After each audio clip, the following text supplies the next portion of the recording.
Lura f'Ġunju tal-2020 il-Union tal-Edukaturi Professjonali kienet resqet ilment kontra l-Ministru tal-Edukazzjoni dwar diskriminazzjoni illi saret fil-konfront tagħha u l-membri li tirrappreżenta.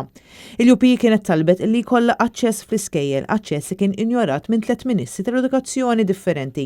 L-Ombudsman sab lil dawn il-Ministri Everest Bartolo, Owen Bonnici u Justin Caruana illi kissru id-drittijiet fundamentali tal-Union li topra b'mod sħiħ favur il-membri tagħha. Din ir-rebħa hija xi ħaġa li hija storika fejn qed jgħid b'mod ċar illi l-UP għandha id-dritt fundamentali li tkun salvagwardjat il-membri tagħha kosta kollox li tidħol fl-iskejjel, tkun aċċessat ukoll il-mezzi li hemm bżonn biex ovvjament twassal il-messaġġ tagħha b'mod sħiħ il-membri tagħha. F'konferenza tal-aħbarijiet quddiem il-Ministeru tal-Edukazzjoni, il-President tal-UP Graham Sansone qal li fil-konklużjonijiet tiegħu l-Ombudsman qal li dan it-trattament differenti fil-konfront tal-UP ma kienx wieħed appropjat u li sar b'kapriċċ.